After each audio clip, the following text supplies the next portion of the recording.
xarunta xanaanada hooyada iyo dhallaanka ee magaalada Oodweyne oo dhawaan dab ka dhashay xadhkaha korontada uu waxyeello gaadhsiiyey ayaa maanta wasaaradda caafimaadku soo gaadhsiisay qaar ka mid ah qalabkii ay ku shaqayn lahayd xubnaha ka socday wasaaradda caafimaadka oo ka koobnaa agaasimaha guud ee wasaaradda caafimaadka Cabdi Axmed Nuur, isuduwaha caafimaadka gobolka Togdheer Dr. Cabdi Yaasiin, madaxa caafimaadka gobolka Daadmareer Cabdulqaadir Carab iyo waliba agaasimo waaxeedyo ayaa waxay ugu horreyn kulan xog waraysi ah la yeesheen maamulka gobolka iyo maamulka xarunta hooyada iyo dhallaanka. isuduwaha caafimaadka gobolka Togdheer Dr. Cabdi Yaasiin, gudoomiyaha gobolka Daadmareer Jamaal Xuseen Hurre iyo agaasimaha guud ee wasaaradda caafimaadka Cabdi Axmed Nuur oo halkaasi ka hadlay ayaa waxa hadalladoodii ka mid ahaa in wixii degdeg ah ee gubtay haday imika la heli karay gacanta loo soo qaado. waxaan u soo qaadnay markaa dawo kulli dawooyinkii baa ku gubtay meesha iyaba la yidhi riboorada wixii ugu badnaa gubtay ay ahaayeen.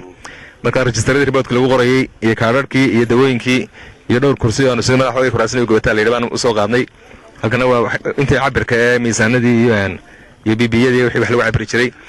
aad iyo aad bay farxad noogu tahay gurmadkan degdega ah ay soo sameeyey isuduwaha wasaaradda caafimaadka gobolka Togdheer iyo wasaaradda agaasimaha guud ee wasaaradda caafimaadka oo runtii si emergency ah noogu yimid. arrintan dhacday oo aan daraad maqalay ilaa shalayna xogteeda raadinaynay yaan u nimid inaanu xaqiijino.